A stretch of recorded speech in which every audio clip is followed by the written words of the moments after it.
우리 함께 인사 나누십시다. 하나님은 당신을 사랑하십니다. 네. 믿음의 담력이라는 제목으로 오늘 말씀을 함께 나누겠습니다. 오늘은 우리 주일학교 아이들과 또 우리 학생들과 함께 드리는 시간입니다. 1층에도 우리 학생들이 함께 있고 또 아래층에도 우리 자녀들과 함께 있습니다. 우리가 둘러보면 우리 자녀들이 어디 있을까 이런 마음을 갖게 됩니다. 어디 있을까? 어릴 땐 이렇게 내 옆에 있었는데 지금 어디에 있을까? 어디에 있어도 하나님을 향한 믿음을 가지고 살아갈 수 있다면 그것이 큰 축복이죠. 그래서 혹시 이 자리에 우리 자녀들이 보이지 않아도 마음으로 늘 기도하고 한번 들은 그 복음을 늘 기억하고 하나님 안에서 살아갈 수 있도록 함께 힘써주고 기도하는 그런 복된 시간이 되기를 바랍니다. 지난 한 주간 저는 노원 기독교 연합회, 노원 지역에 있는 목사님들과 함께 필리핀 선교를 다녀왔습니다. 아주 짧은 시간이었지만 제가 임마누엘 교회에 온 지가 8년째입니다. 처음으로 이제 우리 교회가 뭐 선교를 하는 것 아니었고 그냥 우리 목사님들과 함께 잠깐 이렇게 다녀온 시간이었습니다. 그곳에 가서 그 원주민, 우리가 원시인이라고 할 수 있을 만한 그런 사람들도 만났습니다. 옷을 다 벗고 뭐 아주 중요한 부위만 가리고 그렇게 살고 있는 사람들. 그리고 또 필리핀 원주민, 원래 원주민들이 이제 키도 좀 작고 나는 이제 얼굴색이 아주 까마신 분들이 있어서 아프리카에 있는 분들이 와 계신가 했더니 그게 아니라 원래 원주민은 그렇게 작고 이제 피부색이 좀 검은 그런 분들이다. 그래서 그런 분들을 만났습니다. 바탄 산족 반교회에서 우리가 이제 오후 3시에 예배를 드리게 되었는데 아마 그곳 그 원주민 목사님께서 이제 다 광고를 초청을 했겠죠. 그런데 대부분 아이들이 그 산 쪽에 살아서 학교를 안 다니고 있다라는 거예요. 학교를 다니지 않고 뭐 다니는 아이들도 있는데 대부분 많이 안 다닌답니다. 그래서 그 교회에 갔더니 교회가 이제 바닥은 콘크리트로 그냥 되어 있고 그곳에 교회 안과 밖에 약 한 200명 정도 어린이들과 이제 어른들이 함께 이렇게 모여 있었습니다. 그래서 그 안으로 이제 들어가서 예배를 드리게 됐는데 그 교회 안에 들어가니 날씨가 굉장히 더웠습니다. 뭐 한 27, 8도 정도는 됐을 것 같은데 그 더운 날 그 교회 안에는 더 더웠습니다. 사람들의 열기도. 근데 그거 식혀줄 만한 아무것도 없었고 오직 천정에 매달린 선풍기 서너 대가 전부였습니다. 그렇게 예배를 이렇게 시작하면서 찬양을 이제 그 원주민 목사님 아마 그 교회에 사역하고 계시는 젊은 사람이 찬양을 이렇게 하는데 제 주변에 있던 아이들 제 눈으로 보면 한 2-3살 정도 된 아이들 같았어요.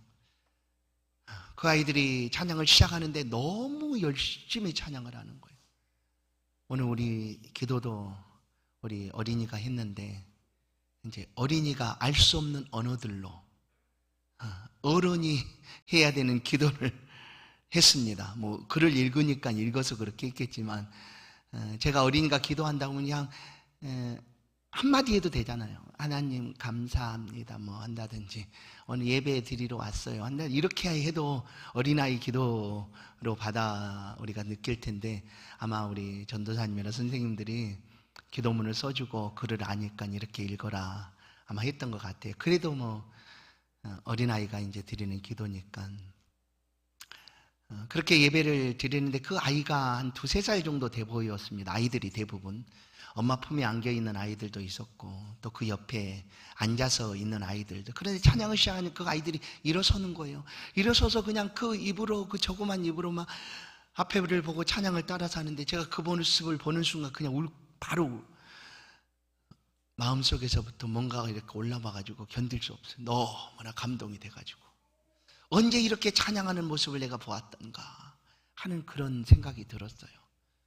저도 고등학교 3학년부터 신앙생활을 했으니까 그동안 많은 아이들도 만났고 함께 찬양했던 그런 생각들도 기억들도 있습니다. 그러나 최근에 그렇게 찬양하는 모습을 볼 수가 없었어요. 그런데 그 보는 순간 너무나 예쁘기도 하고 그 어린아이 입으로 들려지는 그 모습들이 너무나 감동이 된 거예요.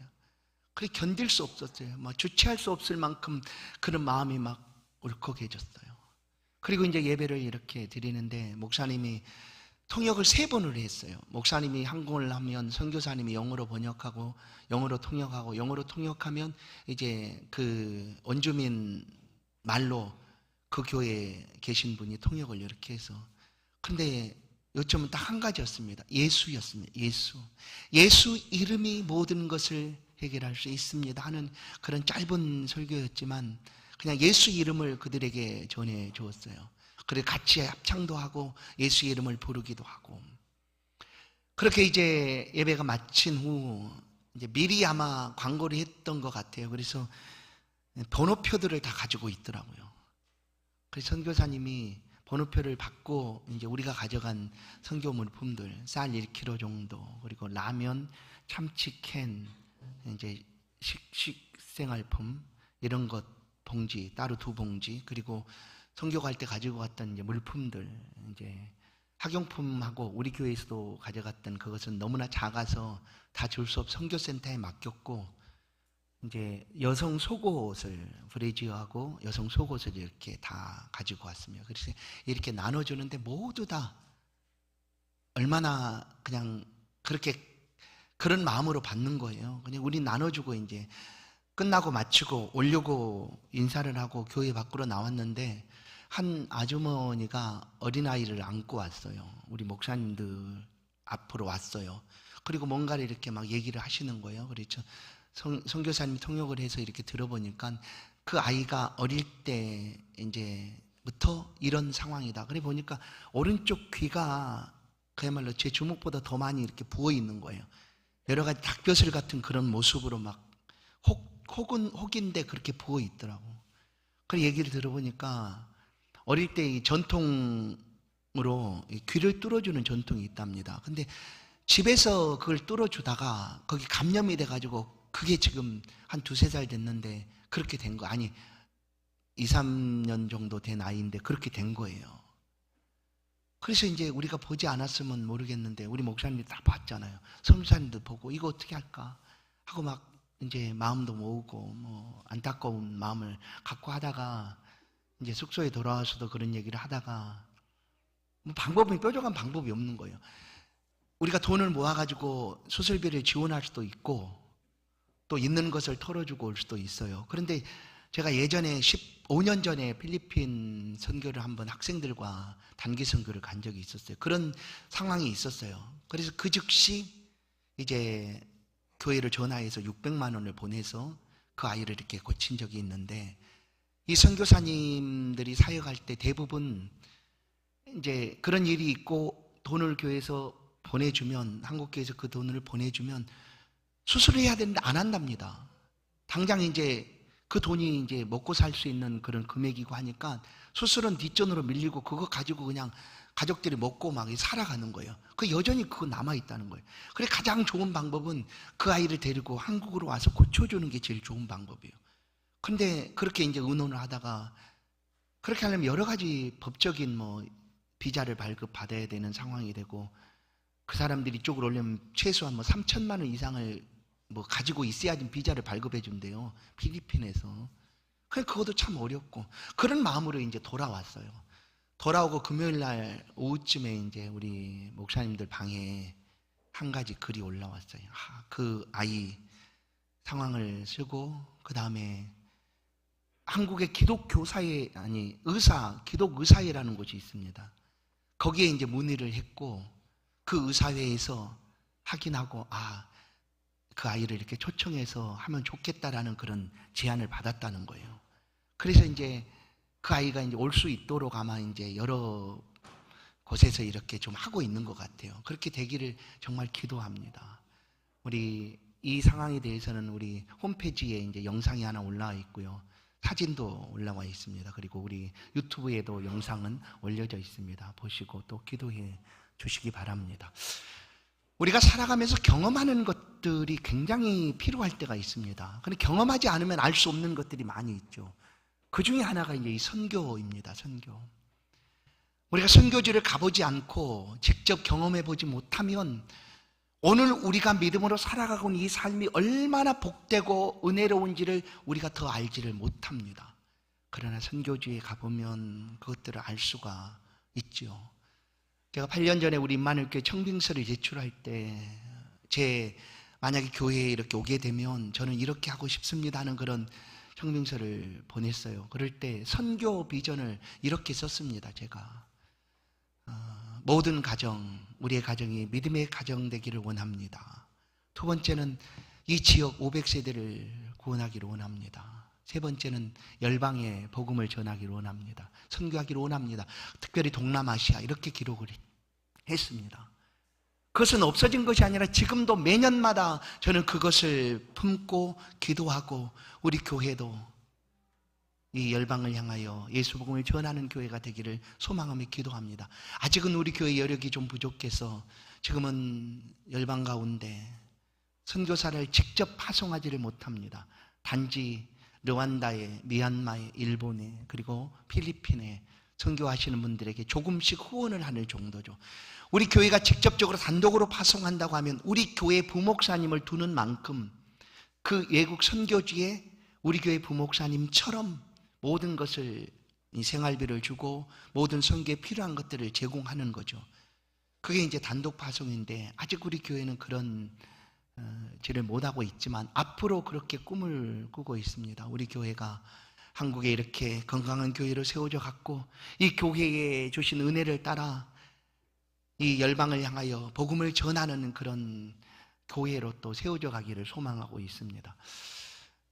오래전부터 우리 당회에서도 그런 의논들을 해봤습니다. 우리 성도들과 함께 선교지를 방문하고 또 그런 경험들을 갖고 우리의 믿음의 삶이 더 하나님 앞에 풍성해지는 것이 얼마나 좋을까 하는 그런 의논들도 하고 있습니다. 앞으로 우리 성도들뿐만 아니라 우리 자녀들도 함께 그런 선교지에 나갈 수 있는 그런 계획들을 준비하고 있습니다. 우리 성도님들 함께 기도해 주시고 이 일에 함께 협력해 주신다면 우리가 믿고 있는 예수 그리스도, 그 예수 이름이 성도들을 통하여 우리 교회를 통하여 열방에 전해지게 되리라 믿습니다. 이 일을 감당할 수 있기 위해서는 놀라운 담력이 필요합니다.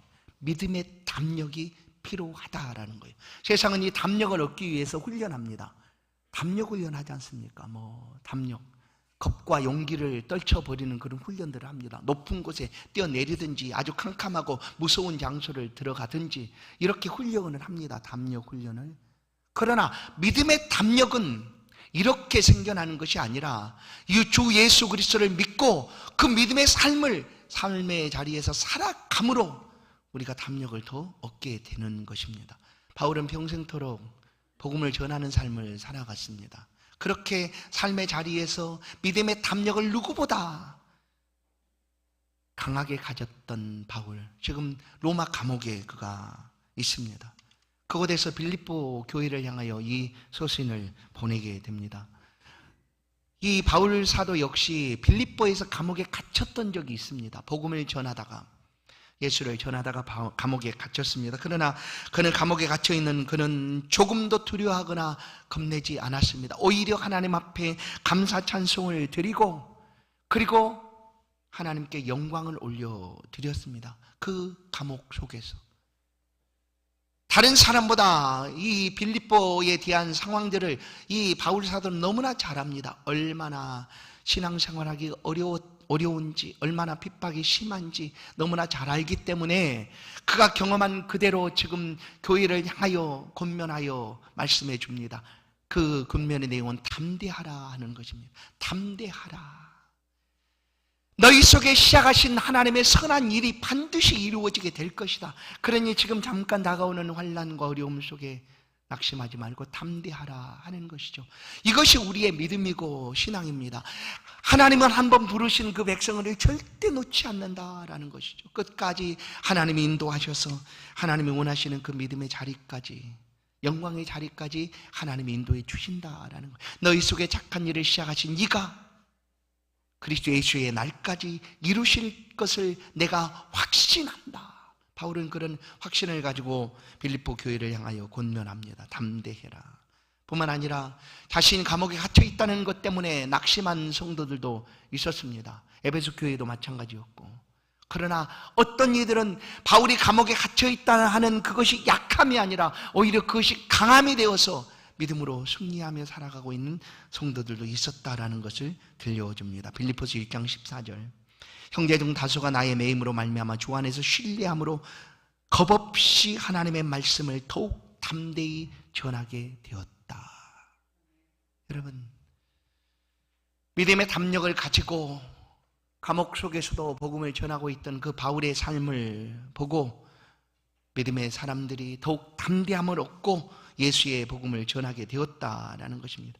성도 여러분, 이 바울의 담대함은, 이 믿음의 담력은 어디서부터 비롯된 것일까?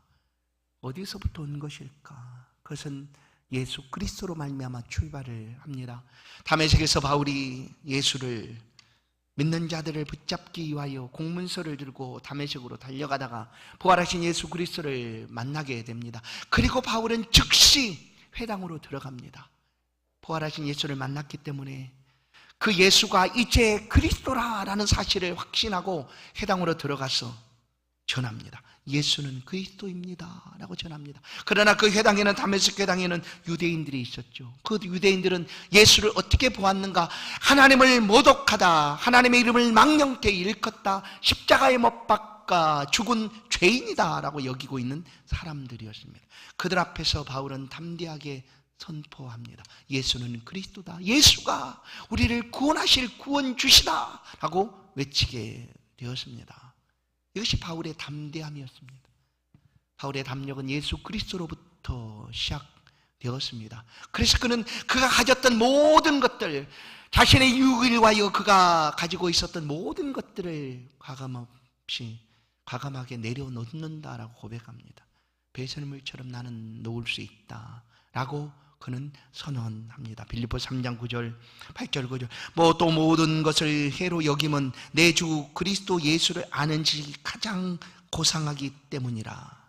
나는 그 안에서 발견되기를 원한다 하고 그 모든 것들을 내려놓습니다. 그 전에는 바울 역시 그 모든 것들이 그가 힘을 얻는 근거로 여겼습니다. 그가 가졌던 요즘 소위 말하는 스펙들, 가말리엘 문화생으로, 또한 바리새인 중에 바리새인이고 율법으로는 흠이 없을 만큼 그런 뛰어났던 자신의 삶이 그의 힘인 것처럼 여겼습니다. 그러나 예수 그리스도를 알고 얻고는 그 모든 것들을 내려놓을 수 있었던 것은, 그가 담력을 얻는 근거는 그 모든 것들이 아니라 오직 예수 그리스도였다라는 사실을 알았기 때문에 내려놓을 수가 있었습니다. 그리고 그는 어디서든지 선포합니다. 더 이상 나를 괴롭히지 말아라. 내 안에 예수의 흔적이 있다고 선언합니다. 고린도서를 보면 바울은 수많은 위험 가운데 놓여 있었습니다. 죽을 고비를 여러 차례 넘기기도 하고 매를 맞기도 수없이 맞았습니다. 그럼에도 불구하고 그는 예수 그리스도를 드러냅니다.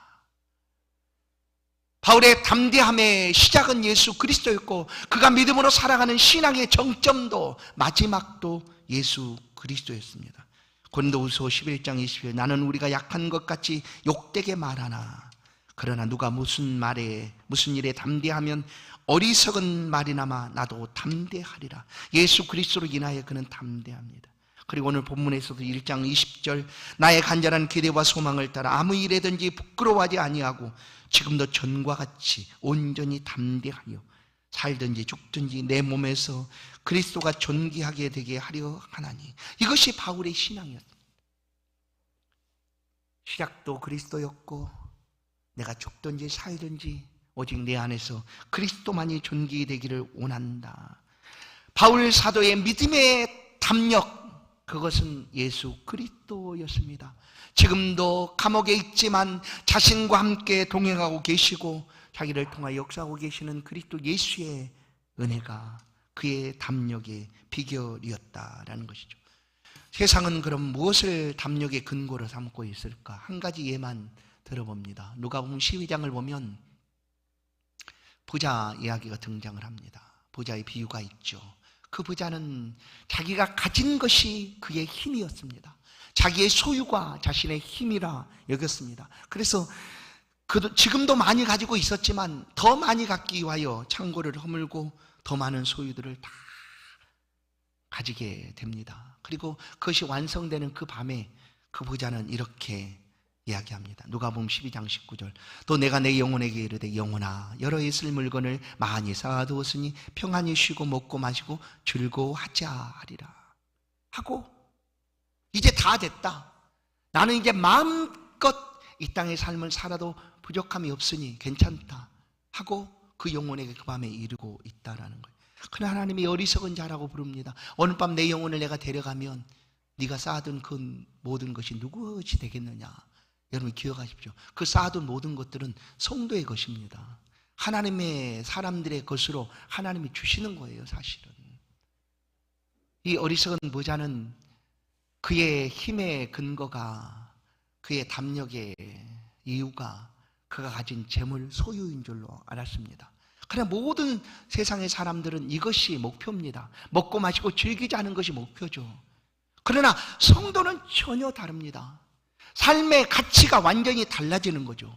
예수님이 오셔서 말합니다. 마태복음 5장. 먹을 것, 마실 것, 입을 것 염려하지 말아라. 이 모든 것은 하나님께서 주실 것이다. 너희는 먼저 그의 나라와 그의 의를 구하라 라고 말합니다. 우리에게도 먹고 마시는 문제가 어찌 문제가 되지 않겠습니까? 그러나 하나님께서 아시고 그 백성들을 먹이고 입히시겠다라고 말씀해 주는 거예요. 그래서 성도들의 삶은, 이 땅에 살아가는 삶은 먹고 마시고 즐기는 삶이 아니에요. 아, 나는 이만하면 됐어. 이제 평안하게 마음껏 삶을 누리며 살아가면 됐어. 아닙니다. 그렇게 하나님이 허락하셨다면 그 삶을 가지고 나가야죠. 복음을 가지고 나가야 합니다. 어디서든지 담력을 가지고 예수 그리스도를 전해줘야 하는 것입니다. 그 삶을 살아가도록 우리를 부르시고 있기 때문이죠. 그래서 성도의 삶의 가치는 하나님의 나라와 교회와 주의 영광입니다. 먹든지 마시든지 무엇을 하든지 하나님의 영광을 위하여 하는 삶인 거죠. 바울은 바로 그와 같은 삶을 살았지만 세상은 안 그렇다는 또 다른 근거가 있습니다. 뭘까요? 권세와 권력이죠. 그래서 어떻게 해서든지 권세와 권력이 있는 사람 앞에 줄을 서려고 합니다. 그 앞에서 아부도 하고요. 온갖 방법을 다 물질로 다 들여서 그런 줄을 잡으려고 합니다.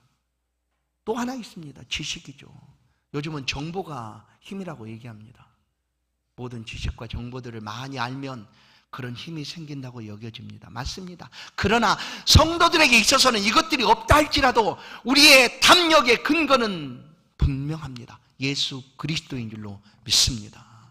예수 그리스도만이 우리의 힘의 근거입니다. 바울은 그와 같은 삶을 오늘 우리 가운데 보여주고 우리 또한 그런 믿음 안에서 담대하게 살아가도록 들려주고 있습니다.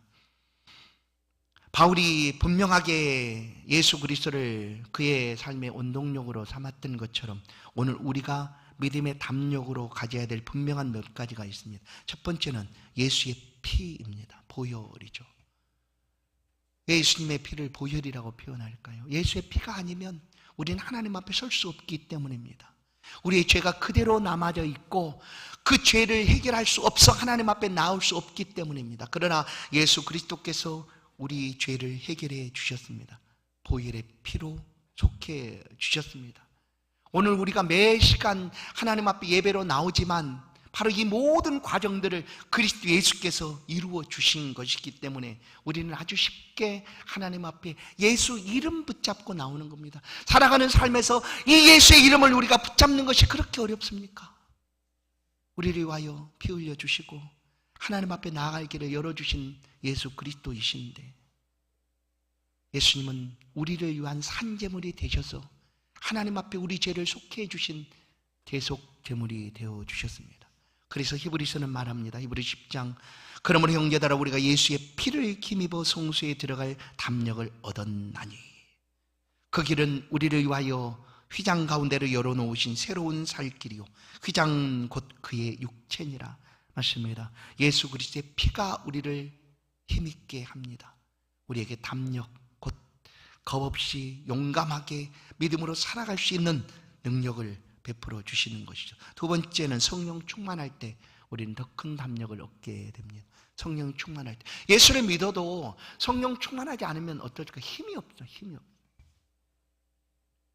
그냥 믿음으로 살아가는 삶에 충만함이 없으면 힘이 없다라는 거예요. 왜냐하면 우리의 충만함에, 우리의 삶의 원동력은 예수 그리스도 곧 성령 하나님이신데, 성령 하나님 우리 안에 가만히 계시는 거예요.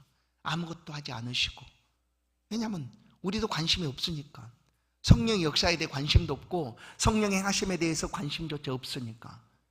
그러나 성령이 충만하면 삶이 달라집니다. 그래서 예수님은 술 취하지 말라, 곧 방탕한 것이요, 이런 성령의 충만함을 받으라라고 말씀하십니다. 너에게 성령이 임하시면 너희가 권능을 받고 라고 말씀합니다. 바로 마가다락방에서 120명이 성령을 기다렸습니다. 그리고 하나님의 성령이 그들 가운데 충만하게 임하게 되었습니다. 그러자 그들은 나가서 외칩니다. 예수를 전합니다. 병든 자를 고쳐주고 예수를 전합니다.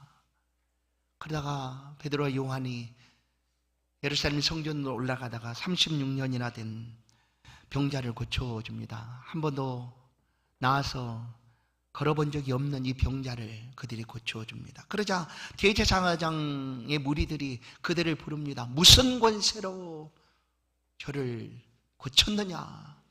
기가 막힐 노릇 아니에요. 여러분, 한 번도 걸어보지 못했던 사람이 걸었으면 그것이 얼마나 놀라운 일입니까?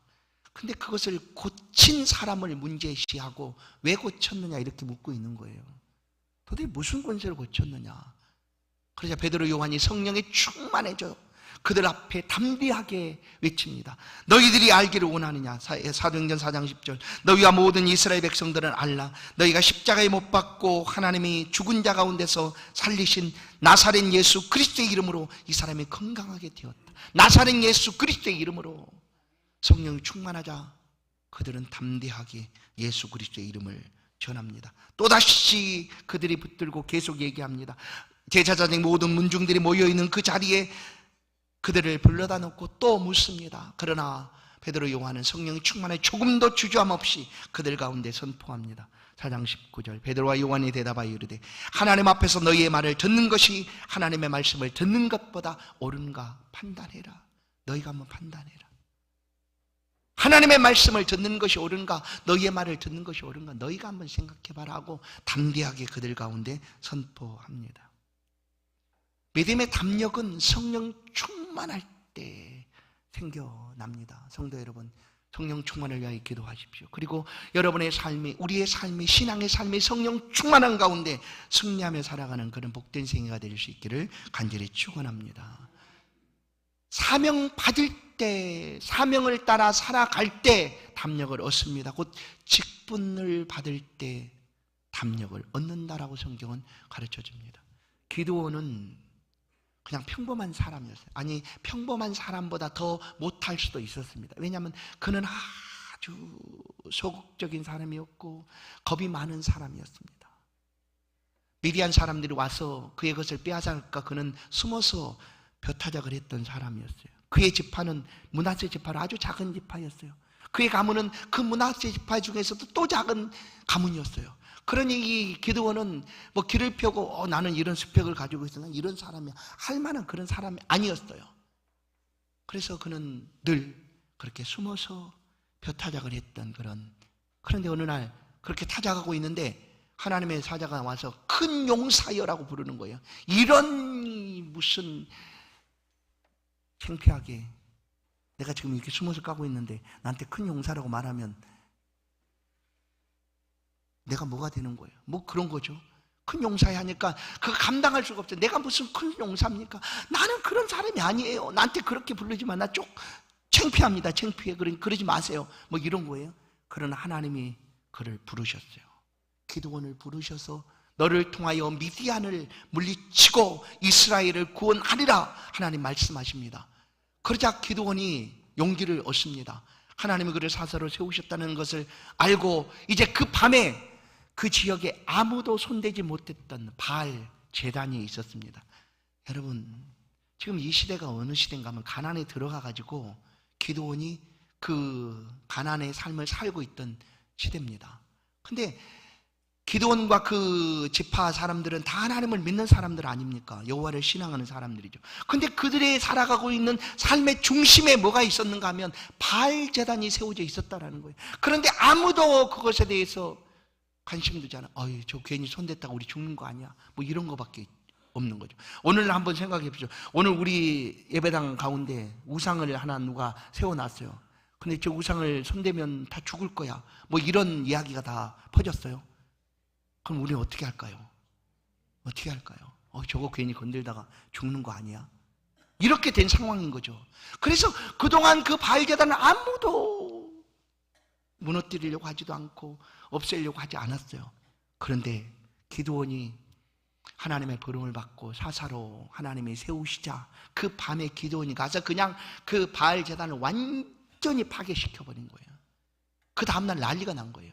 아침에 동네 사람이 일어나 보니까 그 번듯이 세워져 있던 그 바알 제단이 사라지고 그냥 다 무너져 있는 거예요. 그래 그들이 이제 큰일 났다. 이것을 무너뜨린 사람은 곧 죽게 될 것이다 라고 막 얘기를 하는 거예요.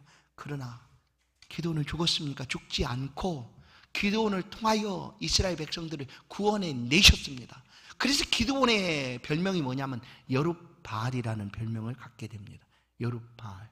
기드온의 다른 별명은 여룹바알이에요. 사사기 6장을 보면 그날의 기드온을 여룹바알이라 불렀으니 이는 그가 바알의 제단을 파괴하였으므로 바알이 그와 더불어 다툴 것이라 함이었더라. 그렇게 하나님께서 이 기드온을 사용하십니다. 그러자 기드온은 담력을 얻고 그냥 우상의 전을 무너뜨리고 파괴시켰습니다. 그리고 부름받은 사사로 이스라엘을 미디안에서 구원해내게 되었다. 직분도 마찬가지입니다. 성도 여러분, 우리는 사명 안 받았다고 얘기하지 마십시오. 주님은 모든 성도들에게 너희에게 성령이 임하시면 너희가 권능을 받고 예루살렘과 온 유대와 사마리아 땅까지 이르러 증인되라 말했습니다. 이것은 어느 특별한 한 사람에게 주신 것이 아니라 예수를 믿는 모든 성도들에게 명령으로 허락하신 사명입니다. 그래 우리도 사명을 받은 거죠. 복음의 사명을 받았습니다. 그러니까 우리도 이 사명을 받은 사람이기 때문에 우리 안에 능력이 있다라는 거예요. 담력이 생긴다라는 거예요. 담대함이 생겨난다라는 사실입니다. 또한 디모데 전서를 보면 3장 13절 집사의 직분을 잘한 자들은 아름다운 지위와 그리스도 예수 안에 있는 믿음의 큰 담력을 얻느니라 라고 분명하게 말합니다. 집사의 그럼 나는 권사는 안 되는가? 아닙니다. 직분자는 똑같죠. 직분을 감당할 때 담력을 얻게 된다라는 거예요. 우리 마늘교회도 이제 이번 주 토요일 날 제 8회 임직식을 갖게 됩니다. 7분이 직분을 받게 되는데 하나님 그 직분자들을 통하여 하나님 교회를 크게 부흥시켜 주실 줄로 믿습니다. 직분자들은 마음의 다짐도 새롭겠지만 하나님이 주신 이 직분을 감당하게 될 때 아름다운 지위를 얻고 믿음의 담력을 얻는다라는 사실을 기억하시기 바랍니다. 그리고 이 직분을 잘 감당하십시오. 무슨 모두 다 집사인 건데 모두 다 집사인 게 아니죠. 집사 아닐 수도 있습니다. 권사도 있고요. 그냥 성도들도 있고요. 그러나 상관없습니다. 하나님이 주신 그 직분에 충성을 다하면 하나님이 아름다운 지위를 주시겠다라고 말합니다. 무슨 저 사람이 집사 아닙니다. 하나님이 인정해 주시겠다라는 거예요. 하나님이 보증해 주시겠다라는 것 아니겠습니까? 그에게 아름다운 지위를 줄 뿐만 아니라 믿음의 큰 담력을 주심으로 주의 나라와 교회를 위하여 복음을 전하는 일에 사용하시겠다라는 하나님의 약속의 말씀입니다. 사랑하는 성도 여러분, 우리 모두가 사명자이고 직분을 받은 사람이고 하나님 앞에 쓰임받는 일꾼입니다. 우리가 믿음의 큰 담력을 얻기 위해서는 그리스도 예수의 보혈의 피를 의지해야 합니다. 언제나 하나님 앞에 설 때마다 이 보혈의 피국로를 의지하고 하나님 앞에 나와야 합니다. 뿐만 아니라 신앙의 삶을 살아가는 동안 그저 그냥 믿음을 가지면 되는 것 그 정도가 아니라 성령 충만을 위하여 우리가 사모하고 구하여야 합니다. 성령 하나님 나를 통하여 지금도 역사해 주옵소서. 여러분, 세상은 담력의 근거를 가진 소유 재물이죠. 권세나 또 권력이죠. 그리고 많은 지식과 또 가진 그런 정보들이라고 여기지만 우리는 다릅니다. 아이, 그 선교 어떻게 해? 우리도 힘든데 못하지. 아직 우리 교회도 제대로 서야지 할 수도 있습니다. 그러나 우리가 세상이 가지는 그 담력을 가지고 세상을 나가서 선교하는 일이라면 그렇게 될 수밖에 없어요. 그러나 우리가 복음을 전하고 담대함을 가지고 복음을 전하는 일에는 이런 것들보다 더 중요한 것이 있다는 거예요. 예수 그리스도의 보혈입니다. 성령의 충만함입니다. 그리고 사명을 다하고자 하는 열심입니다. 그러면 기도하게 되고요. 또한 우리의 삶을 통하여 나를 써주십시오라고 하나님 앞에 고백하게 됩니다. 그런 삶을 통하여 우리의 믿음의 담력은 점점 더 확실하여지게 될 것입니다. 바울은 평생을 그렇게 살아갔습니다. 지금 로마 감옥에서 이 삶을 살도록 빌립보 교회를 향하여 권면하고 있습니다. 담대해라. 그리스도 예수가 지금 우리와 함께 있지 않느냐 말씀해 줍니다. 오늘 이 사명을 감당하게 될 성도 여러분, 한 가지 말씀을 더 살펴보고 마치겠습니다. 베드로전서 3장 16절 말씀입니다. 우리 같이 한번 이 말씀을 읽도록 하겠습니다. 베드로전서 3장 16절 읽습니다. 시작. 선한 양심을 가지라. 이는 그리스도 안에 있는 너희의 선행을 욕하는 자들로 그 비방하는 일에 부끄러움을 당하게 하려 함이라. 아멘. 우리 안에 이미 예수 그리스도가 계십니다. 그리고 이제 담력을 가지시고 세상 속에 나아가십시오. 그때 선한 양심을 품고 가십시오. 그래서 아무도 우리 행하는 일에 비방하지 못하도록. 여러분, 우리가 이익을 위해서 일을 하는 것 아니지 않습니까? 우리의 영광을 위해서 하는 것 아니지 않습니까? 오직 우리 위하여 피 흘려 죽으신 예수 그리스도, 지금도 살아계신 하나님의 영광을 위하여 일을 하겠다고 우리가 고백하는 것입니다. 그 선한 양심을 따라 행하는 모든 일에 하나님께서 축복하여 주실 것이고 또한 하나님의 영광이 높아져 가게 될 줄로 믿습니다. 아직은 힘이 없다라고 낙심하지 마십시오. 선한 일을 시작하신 그리스도 예수께서 우리를 마침내 그 자리까지 함께 인도해 주실 것입니다. 그때에 고백하십시오. 주님, 주의 이름을 가지고 가겠습니다. 주의 이름으로 세상을 향하여 나아가겠습니다. 주의 이름을 가지고 복음을 전하겠습니다 하는 그런 고백을 드리십시오. 지금 혹시 부족하다 할지라도 기도하면서 그날을 소망하십시오. 그래서 우리가 살아가는 신앙의 삶이 하나님이 기뻐하시고 하나님께서 축복하시는, 그리고 우리를 통하여 세상이 변화되고 새로워지는 그런 놀라운 신앙생활을 낼 수 있기를 주의 이름으로 간절히 축원합니다.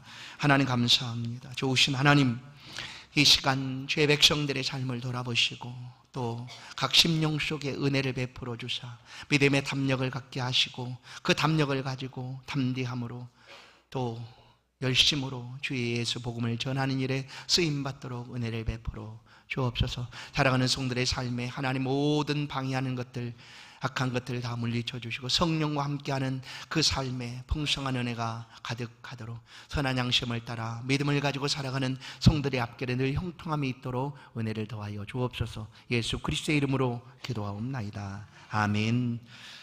오늘 우리 헌금 찬양은 우리 유치부 어린이들이